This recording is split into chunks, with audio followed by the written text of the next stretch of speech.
The transport shuttle shook as it entered the massive docking bay. Minyu pressed his face against the window, watching the enormous space station grow larger with each passing second. Station looked like a floating city made of metal and light. Ships of every size and shape moved around it like insects around a lamp.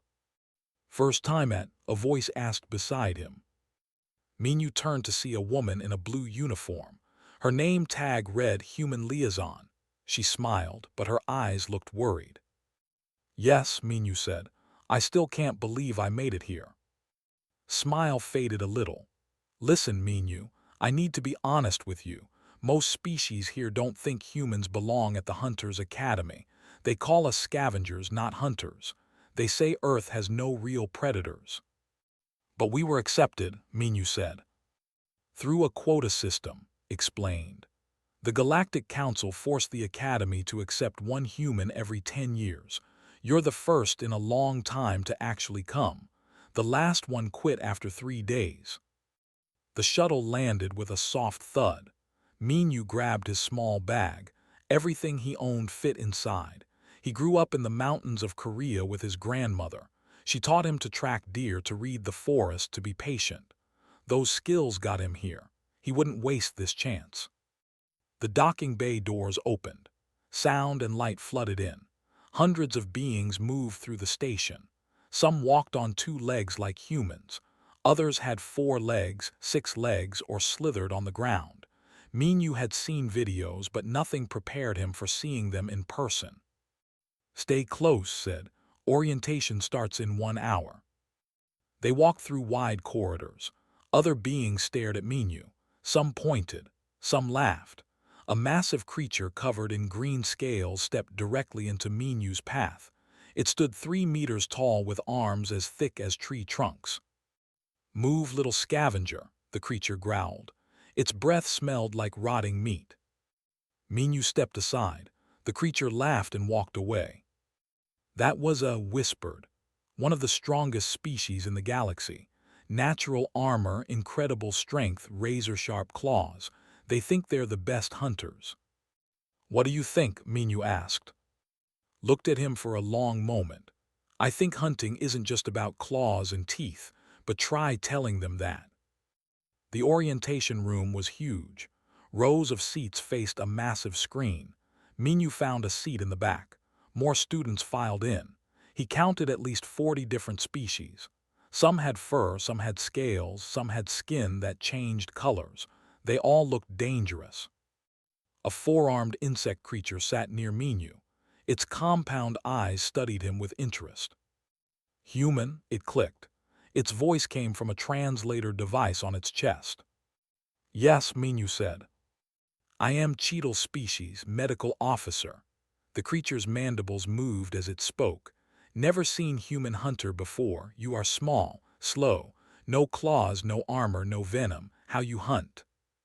"With patience," Minyu said, "and brains." Santini twitched. It might have been a laugh. The lights dimmed. A hologram appeared above the stage. It showed a massive planet covered in red sand and dark mountains. "Welcome to the Hunters Academy," a deep voice announced. A tall figure walked onto the stage. It had the body of a wolf but stood on 2 legs. Its fur was silver and its eyes glowed yellow. "I am Sara, master of the hunt. You are here because your species believes you are hunters, but belief means nothing. Only results matter." The hologram changed, showing creatures with massive teeth and claws. "The Crimson Wastes," Sora continued. "You're proving ground. For 6 weeks you will survive on this planet. You will hunt. You will be hunted. 30% of you will quit. 20% will be injured too badly to continue. The rest will prove themselves worthy." Murmurs filled the room. Some sounded excited. Others sounded nervous. "Each species has advantages," Sora said. "Have strength and armor. Have speed and senses. Cheet'll have numbers and coordination. But advantages mean nothing without skill." The from earlier stood up. "What about humans? What advantage do they have?" The room went silent. All eyes turned to Minyu. Sora's yellow eyes found Minyu in the crowd. "The human stand." Minyu's heart pounded, but he stood. Your name. Minyu. Tell us, Minyu, what makes humans worthy of being here? The room waited. Minyu felt their stares, their judgment. He thought about his grandmother. She once tracked a wounded deer for 3 days, not because she enjoyed it, because wasting the animal's life would be disrespectful. We don't give up, Minyu said, ever. Some creatures laughed, the laugh loudest. Persistence, that's not hunting, that's just being stubborn. His name is, whispered to Minyu, ignore him. But wasn't finished. Humans have no claws, no fangs, no armor, no speed. You were prey on your own planet. You only survived because you learned to use tools and hide. That's not hunting. That's cowardice. More laughter filled the room. Minyu felt his face grow hot, but he kept his voice calm. My grandmother taught me that the best hunter isn't the strongest. It's the one who understands the hunt best. Your grandmother roared with laughter. And where is she now? Why isn't she here? She died, Minyu said quietly, hunting. The laughter stopped, even went quiet. Sora's tail swished back and forth. Enough. You will all have chance to prove yourselves. Transport leaves for Crimson Wastes tomorrow at dawn. Bring only what you can carry. The planet provides nothing. You survive with your skill alone. The briefing continued for another hour. They learned about the planet's dangers, the rules of engagement, and what happened if they quit. Minyu tried to memorize everything, but his mind kept returning to words. Prey, coward, scavenger. After orientation, walked Minyu to his quarters. The room was small but clean. A narrow bed, a desk, and a window showing the stars. Don't let them get to you, said. They don't understand humans. They look at us and see weakness because we don't have natural weapons. Maybe they're right, Minyu said. No, his voice was firm. They're not. Humans hunted mammoth with sharpened sticks. We survived ice ages. We turned wolves into dogs and learned to run farther than any other creature on Earth. We didn't need claws because we had something better. What? We never stopped. No matter how long it took, no matter how hard it got, we never stopped. She moved toward the door. Get some sleep. Tomorrow you show them what humans can do. After she left, Minyu stood at the window. Somewhere out there, the Crimson Wastes waited, a planet designed to break hunters. He thought about his grandmother again. She once told him that the deer always ran faster at first, but the hunter who kept walking, kept tracking, kept breathing, would always win in the end. Minyu touched the small stone in his pocket, a piece of the mountain where he grew up, where his grandmother taught him to hunt, where he learned that patience wasn't weakness. It was the strongest weapon of all. Tomorrow he would prove it. The drop pod screamed through the atmosphere. Minyu gripped the safety harness as the metal box shook violently. Through the small window, he saw red sand and jagged mountains rushing up to meet him. 30 seconds to landing, a mechanical voice announced. Minyu checked his supplies one last time. A knife, a water container, a small medical kit, a fire starter, everything else he would have to make or find. That's what the rules said. No weapons, no advanced technology, just a hunter and the wild. The pod slammed into the ground. Sand exploded around it. The door hissed open and heat poured in. Minyu stumbled out onto the red desert. The sun blazed overhead, much hotter than Earth's sun. The air tasted like metal and dust. Around him, other pods were landing. Each hunter dropped in a different zone, far enough apart that they wouldn't meet unless they searched for each other. That was the first test. Could you survive alone? Minyu scanned the horizon, mountains to the north, rocky canyons to the east, nothing but sand everywhere else. He needed water first, then shelter, then he could think about hunting. He started walking toward the mountains. His grandmother taught him that mountains meant water. Rain collected in high places and flowed down. Find where it flows, find life. The sand burned through his boots. Sweat soaked his shirt within minutes. Other species had natural advantages here. They could probably walk for days without water. They had thick fur to protect their skin, but Minyu had something they didn't. He knew how to suffer and keep moving. Hours passed. The sun crossed the sky. Minyu's water was half gone, but he didn't panic. Panic wasted energy. Instead, he watched the ground, watched for signs. His grandmother taught him that nature always left clues. There, a patch of sand darker than the rest. He dug with his hands. Half a meter down, the sand was damp.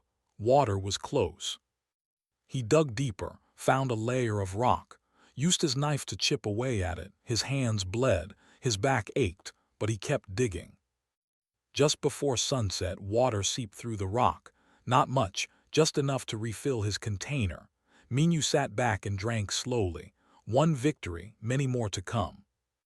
As darkness fell, the temperature dropped fast. The desert that burned during the day now froze. Minyu gathered dry brush and made a small fire. He ate one of his ration bars and thought about tomorrow. Somewhere in the night something howled. Not something native to this planet, something that hunted in the dark. Minyu kept his fire small and his knife close. The next morning he found tracks near his camp. Something had circled him during the night. The tracks showed 6 legs and claws as long as fingers. Whatever made them had been curious but not brave enough to attack. Good. That meant fire scared it. Minyu followed the tracks backward. His grandmother always said that prey becomes predator and predator becomes prey.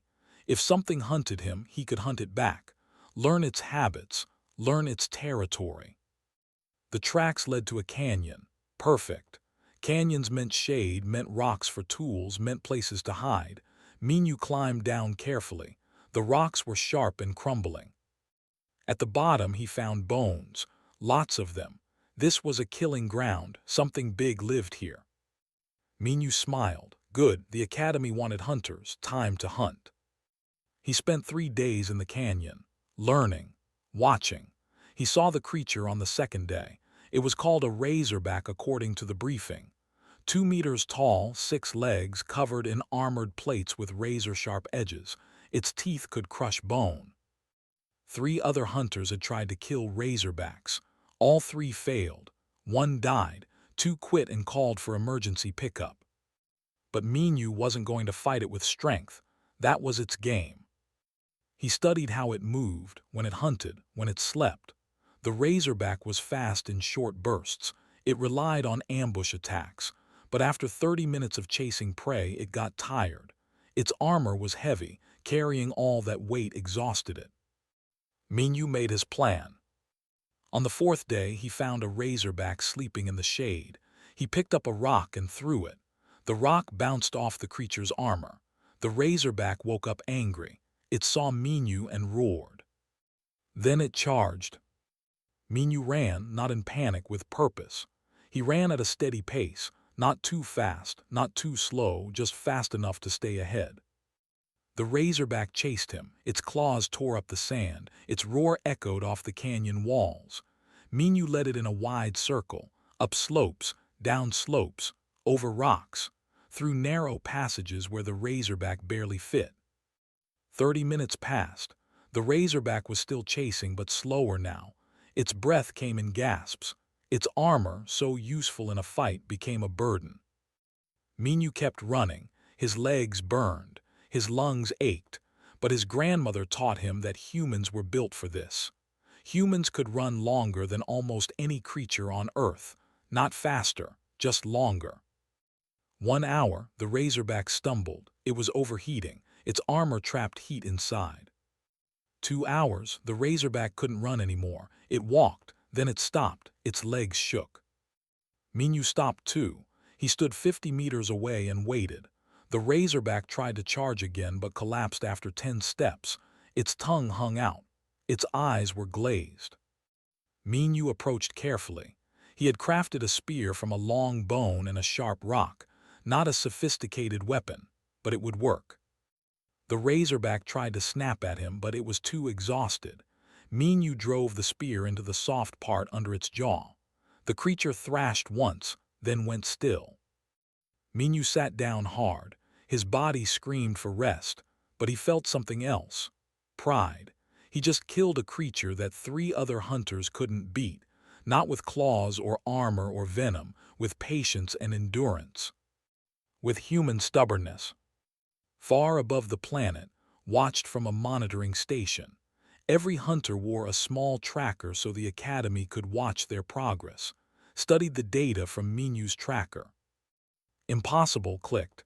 He ran for 2 hours straight, no breaks. Cheetle cannot do this, cannot do this. How did human do this? Another instructor, a named, looked at the screen. The human didn't fight it at all, he just outlasted it.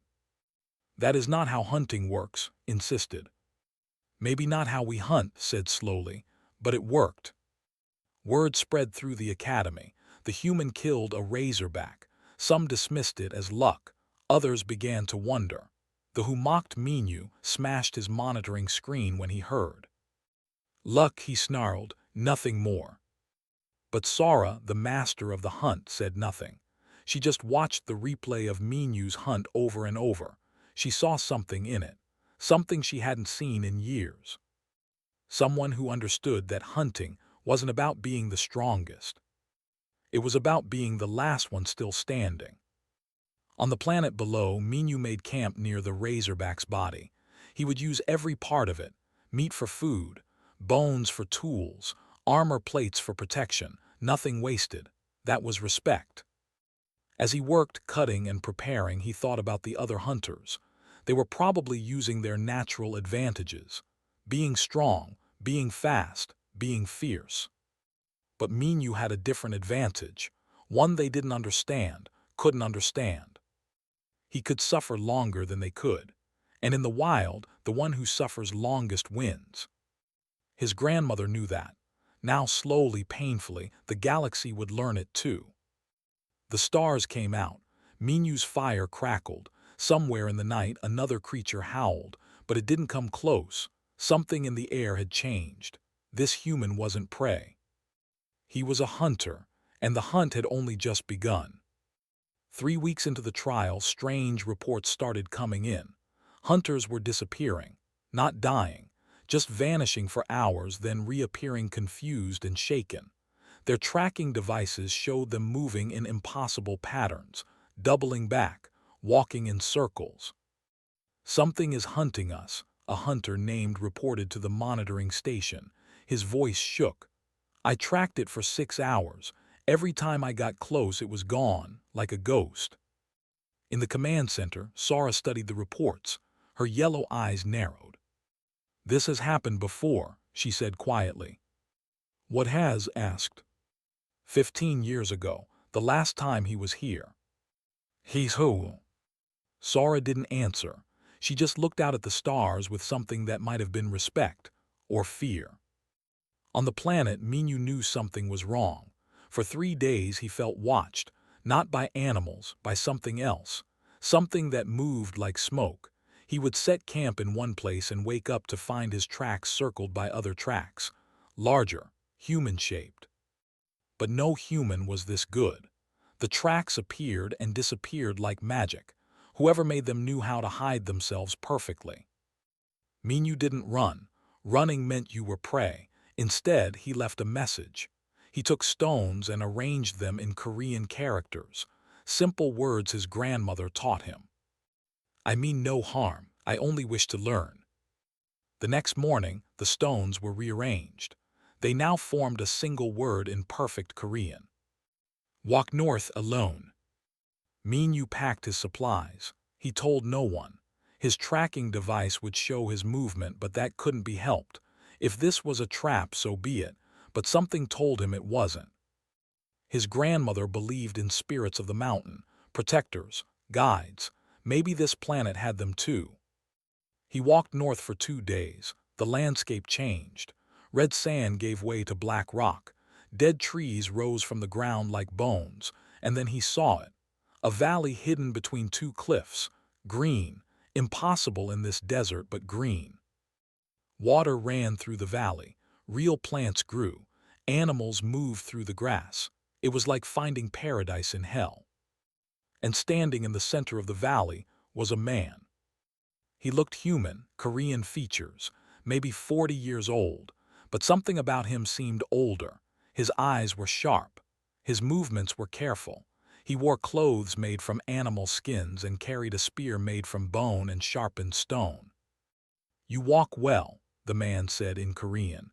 His voice was rough from lack of use.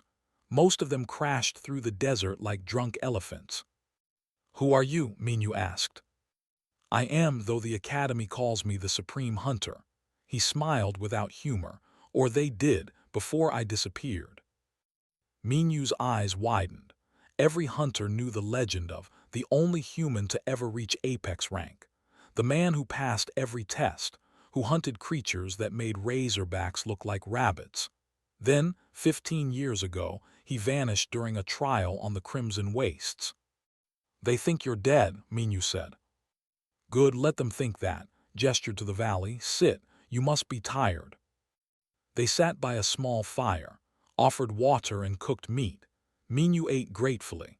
After weeks of ration bars and tough razorback meat, real food tasted like heaven. "Why did you bring me here?" Minyu asked. Studied him for a long moment. "Because you hunt like a human, not like them." "What do you mean?" "The galaxy hunts for sport, for glory, for pride." Poked the fire with a stick. "They have claws and fangs and armor. Hunting for them is about proving they're the strongest, the fastest, the most deadly." "And humans?" "We hunt because we must, because if we don't, we die. That's the difference." Eyes found Minyu's. "You ran that razorback for 2 hours, I watched. The other hunters think it was luck, stubbornness. They don't understand what it really was." "What was it?" "Strategy. You knew you couldn't beat it in a fight, so you changed the game, made it your kind of fight. That's what humans do. We don't play by their rules." Minyu thought about his grandmother, how she taught him to track, to wait, to understand the animal before trying to catch it. "My grandmother said the same thing," Minyu said. "She said the best hunter doesn't chase the deer. The best hunter becomes what the deer expects, then isn't."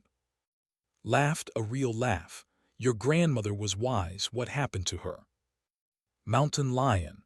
She was tracking it for a family that lost livestock. She killed it, but it killed her too." "A hunter's death," said. "There are worse ways to go." They sat in silence for a while. The fire crackled. Somewhere in the valley a bird sang. It was peaceful here, safe. Minyu understood why stayed. "Why did you leave the academy?" Minyu asked. "You were the best. You could have taught them about humans." His face darkened. "Because they didn't want to learn. They gave me apex rank, yes.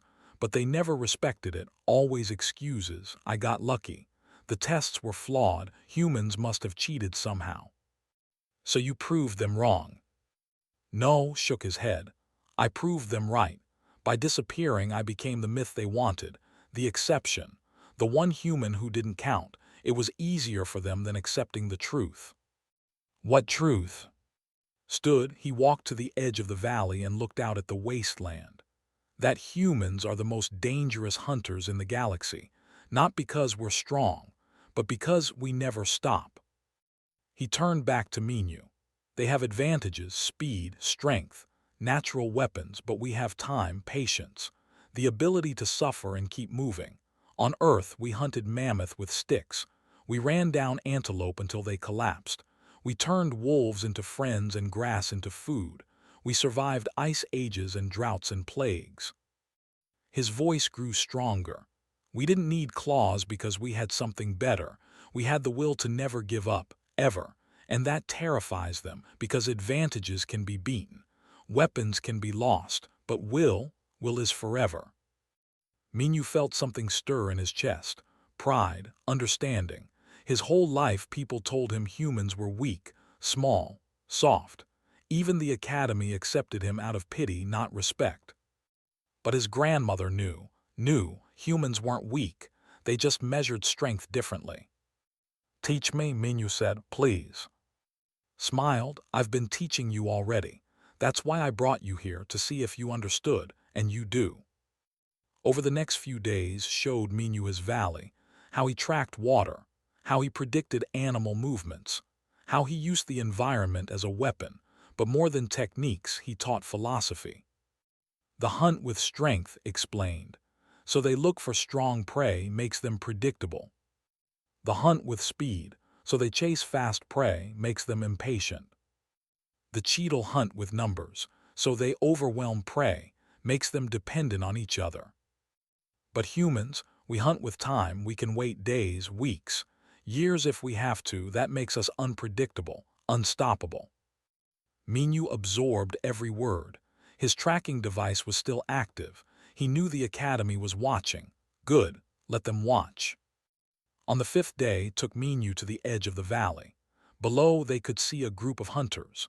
3, including. They were hunting something large and moving fast.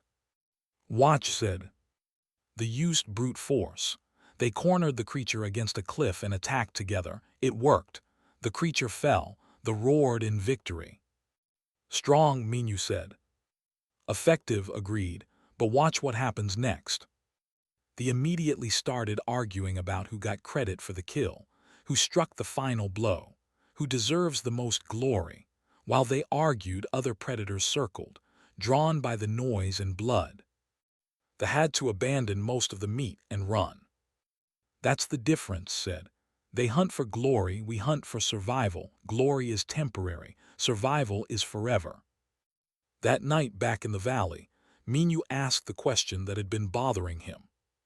If you come back with me, they'll have to acknowledge you, both of us. They'll have to admit humans can hunt. Was quiet for a long time. Maybe, or maybe they'll call it another fluke, 2 exceptions instead of 1. So what do we do? His eyes gleamed in the firelight. We wait. The final trial is coming. The great hunt.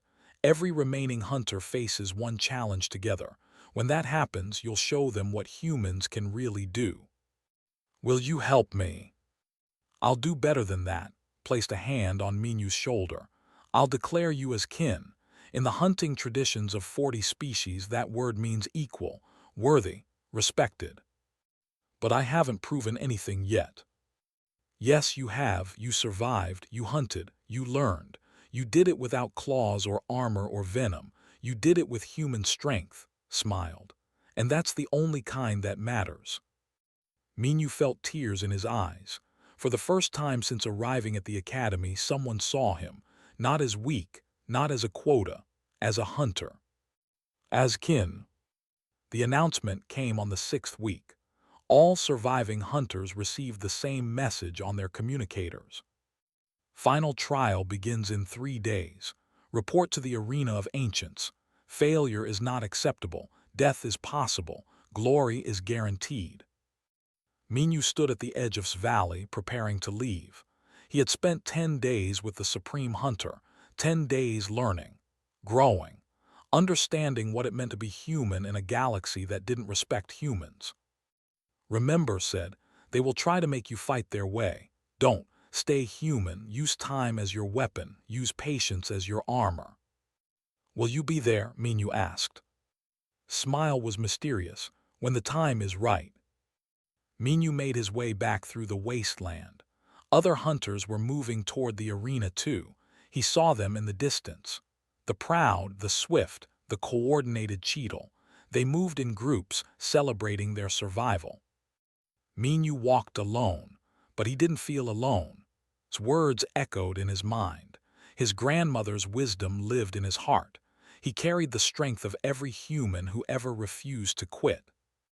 The arena of ancients was carved into a massive crater. Stone seats rose in circles around a sandy floor. Ancient symbols covered the walls. This place was old, older than the Galactic Council, older than most species recorded history. Minyu joined the other hunters on the arena floor. 23 had survived, 23 out of 50. Some wore fresh scars, others limped. All looked tired but determined. Sora stood on a platform above them. Her silver fur gleamed in the sunlight. You survived the Crimson Wastes, she announced. That makes you hunters, but to earn Apex rank you must face one more test, together. A massive gate began to open on the far side of the arena. Metal groaned, stone scraped. Something huge moved in the darkness beyond. The Titan Stalker, Sora said, engineered to counter every known predator species. Faster than, stronger than, smarter than Cheetle. It has beaten every previous class of hunters. Some died, most quit, none succeeded. Stepped forward. His green scales still bore marks from his own hunts. We work together, we can win. We'll hold its attention. We'll flank. Cheetle will coordinate the attack. And the human, someone asked. Glanced at Minu. Stay back, try not to die, we'll handle this. The other hunters agreed. They formed groups by species, battle plans, attack patterns, complex strategies using their natural advantages. No one asked Minu what he thought. No one wanted his input. He was the quota, the exception, the one who didn't belong. Minu said nothing. He just watched the gate, waited. The Titan Stalker emerged. It was 3 meters tall, covered in black armor that shifted and changed. It had 6 legs ending in razor claws. Its head was protected by a helmet of bone. Multiple eyes glowed red. But what made it truly dangerous was how it moved, fast then slow, predictable then chaotic. It was designed to adapt, to counter, to win. The hunters charged, led thee in a direct assault. Their strength shook the ground. The Titan Stalker met them head-on. When they pushed, it pushed harder. 3 went flying. The tried flanking. Their speed was legendary, but the Titan Stalker was faster. It spun and caught one mid-leap, throwing him into the arena wall. The Cheetle swarmed. 20 arms with weapons attacked from every angle. The Titan Stalker's armor shifted, grew spikes, swept them away like insects. 15 minutes into the fight, half the hunters were injured. The Titan Stalker had barely slowed down. It was winning. Fall back, roared, regroup. The hunters scattered. The Titan Stalker stood in the center of the arena, waiting, patient. Its red eyes swept across the hunters, analyzing, learning. It's impossible, gasped. It counters everything we do. Because you're doing what it expects, Minu said quietly. All eyes turned to him. What did you say, human? Growled. Minu stepped forward. His heart pounded, but his voice was steady. It's designed to counter your advantages, your strength, your speed, your coordination, so stop using them. And do what? Fight like a weak human. Yes. The word hung in the air. Several hunters laughed, but Sora, watching from above, leaned forward, interested. You have a plan, clicked. Minu looked at the Titan Stalker. It was strong, fast, well-armored, everything a perfect hunter should be, but's words echoed in his mind. Advantages can be beaten, will is forever. It's built to counter short fights, Minu said. Burst attacks, overwhelming force. That's how you all hunt, fast and fierce, but what if we don't do that? Then what do we do? Asked. We make it chase me. Silence, then laughter. You'll die in seconds, said. Maybe, but I won't fight it. I'll just run and keep running, for hours if I have to. Minu met their eyes. That armor is heavy. Those muscles burn energy. Speed takes fuel. Eventually it will get tired. That's cowardice, not hunting, spat. No, a voice called from above. Everyone looked up. A figure stood on the arena wall. Human, dressed in skins, carrying a bone spear. His presence was like thunder. That's persistence hunting, said. The oldest form of hunting in the galaxy, and the most effective.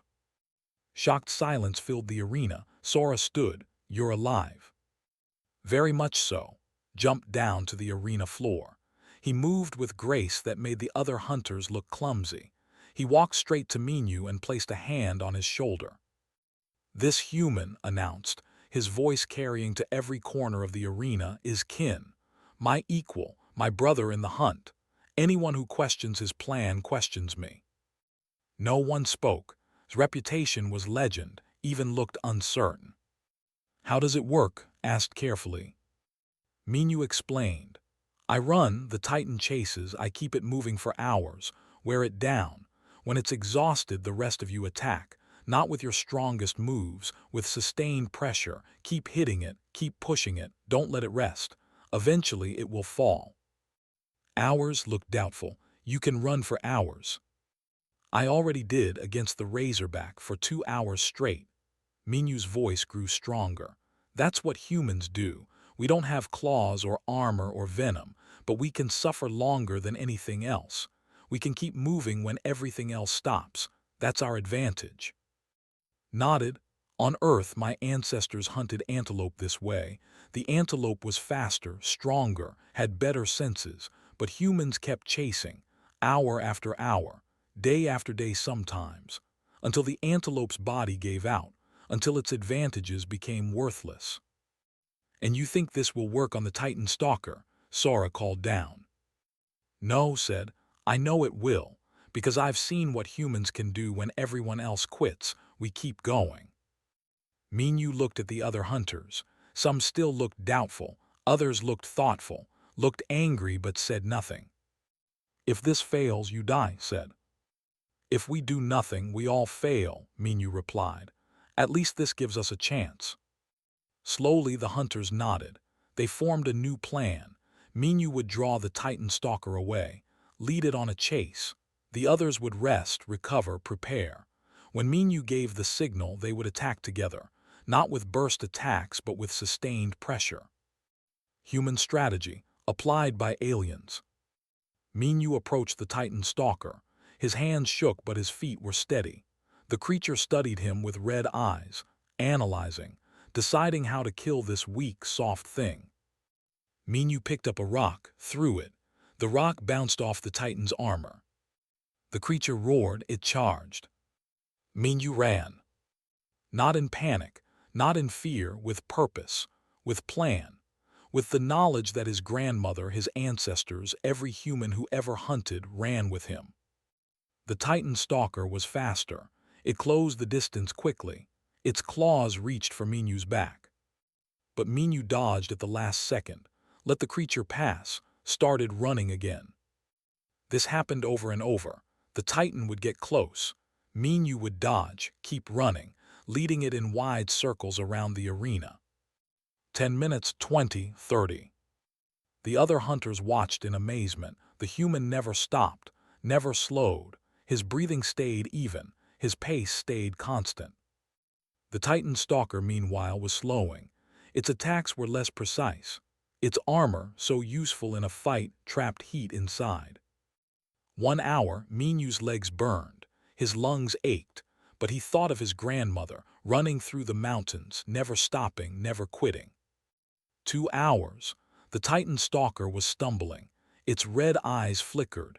It tried to return to the center of the arena to rest, but Minyu picked up rocks and threw them, kept it angry, kept it moving.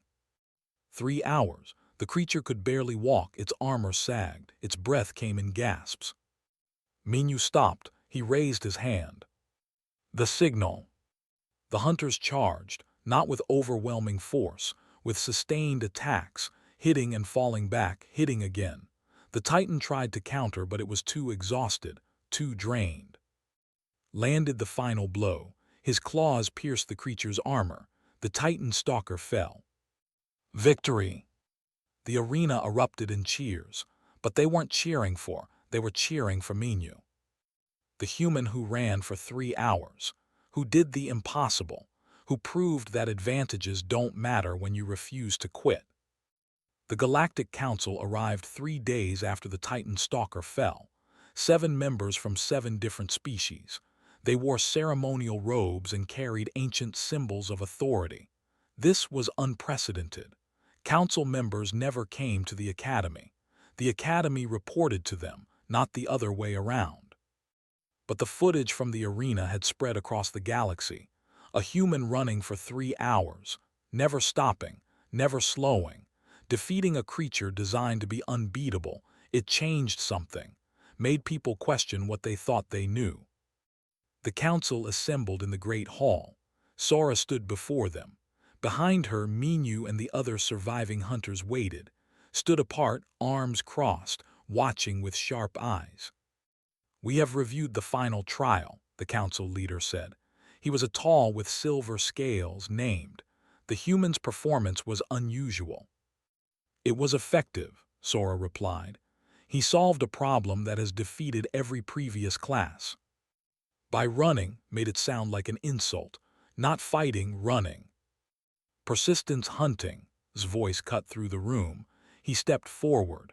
"The council may not recognize it, but it's the oldest hunting strategy in the galaxy, and the most successful." Murmurs spread through the hall. Its appearance shocked everyone. The supreme hunter alive here. "You abandoned the academy," said coldly. "Your opinions carry no weight." "Then explain how the human succeeded where everyone else failed," challenged. "Explain how he killed a razorback, how he survived 6 weeks alone, how he ran for 3 hours without stopping. Luck." "Anomaly," another council member said. "She was named. Humans are not hunters. This one is. Different, an exception." Minyu felt anger rise in his chest. Always the same. Exception. Anomaly, luck, never skill, never respect. "I'm not different," Minyu said quietly. All eyes turned to him. "I'm not special or unique or an exception." His voice grew stronger. "I'm just human. Any human could do what I did. We all can, because we're built for it." "Built for running away," scoffed.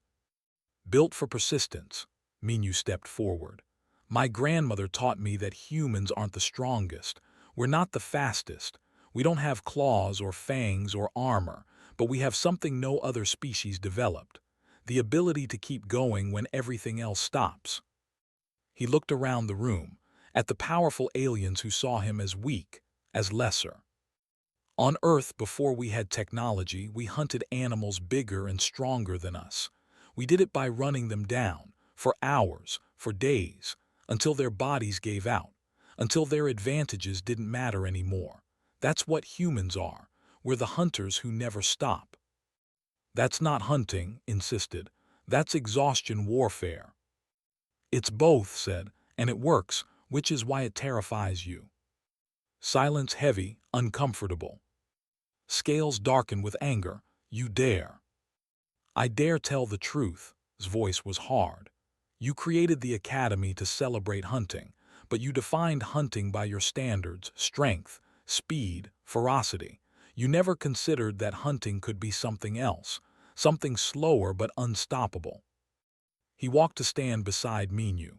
"15 years ago I passed every test, earned apex rank, but you never accepted it, always questions, always doubts. I was an anomaly, an exception, so I left. I let you believe the lie that humans don't belong." "And now," demanded. "Now I declare this human as kin," placed his hand on Minyu's shoulder. "In the ancient traditions of hunting, that word means equal, worthy, respected. Minyu is not an exception. He's an example of what all humans can do." The council members whispered among themselves. Declaring someone as kin was sacred, ancient. It couldn't be dismissed easily. Stepped forward. His scales bore marks from the Titan-Stalker fight. He looked at Minyu for a long moment. "I mocked you," said, "called you weak, coward. I was wrong." The hall went silent. Admitting error was rare. "I watched you run for 3 hours," continued. "I couldn't do it. None of my kind could. It takes a different kind of strength, a strength I didn't understand." He bowed his head slightly. "You are a hunter. I acknowledge this." One by one, other hunters stepped forward. Species that had mocked Minyu now acknowledged him, some reluctantly, some with genuine respect, but all acknowledged. The change was undeniable. Looked furious but trapped. The evidence was clear. The support was growing. To deny Minyu now would be to deny tradition itself. "Very well," said stiffly. "Minyu of Earth is granted apex rank, but this does not change the quota system. Humans are still limited to—" No's voice rang out. She stepped forward from where she'd been watching. Her uniform marked her as human liaison, but her voice carried authority. "The quota system was based on the belief that humans couldn't compete. that we needed special consideration. But Minyu proved that wrong. We don't need quotas, we need recognition. You ask for equal access, looked shocked. We demand it, said firmly. No more quotas, no more restrictions. Humans should be evaluated like any other species, on merit, not prejudice. The council members argued among themselves. This was unprecedented, controversial, it would change everything. But in the end, the evidence won. The footage of Minyu's hunt, declaration, the support of other hunters, they couldn't deny it anymore. Approved, said bitterly. The quota is abolished. Humans may apply freely to the Hunters' Academy. Cheers erupted from the human delegation, smiled with tears in her eyes, but Minyu felt something else, responsibility. This was just the beginning. After the ceremony, Minyu stood on a balcony overlooking the station. Ships came and went like fireflies. Somewhere out there was Earth, home. Joined him, how does it feel? Heavy, Minyu admitted. I'm not special. I just did what any human could do. Now everyone will expect humans to be like me. No, shook his head. They'll expect humans to be like themselves. That's the point. We're not exceptions anymore. We're recognized. What will you do now? Minyu asked. Smiled. I'm going back to Earth. I've been away too long, but I won't hide anymore. I'll teach. Show young humans what they're capable of. Help build what you started. What I started. The Academy on Earth, where humans learn to hunt like humans, not copies of aliens but true to what we are, looked at the stars. You showed them that human methods work. Now we need to perfect those methods, pass them on. Minyu thought about his grandmother, about the mountains where she taught him, about all the humans on Earth who never thought they could be hunters because they weren't strong or fast enough. I'll help, Minyu said. After I complete my training here, I'll come back, teach others. Good extended his hand. The galaxy is changing, slowly but changing, and we're the ones changing it. They shook hands, two humans, two hunters, two proof that being human wasn't a disadvantage. It was a different kind of advantage, one the galaxy was only beginning to understand. 6 months later, Minyu stood on a mountain in Korea. Snow covered the peaks, the same mountains where his grandmother taught him to track, to be patient, to never quit. Behind him, 20 young humans waited, the first class of Earth's Hunter Academy. Some were Korean like him, others came from all over the world, but all had the same fire in their eyes, the desire to prove themselves. My grandmother told me something, Minyu said. She said the best hunter isn't the one with the sharpest claws, it's the one with the strongest will. He pointed to the mountain. Today we run, not because we're fleeing, but because running is what humans do best.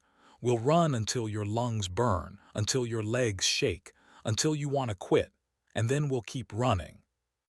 A young woman named stepped forward. She was nervous but determined.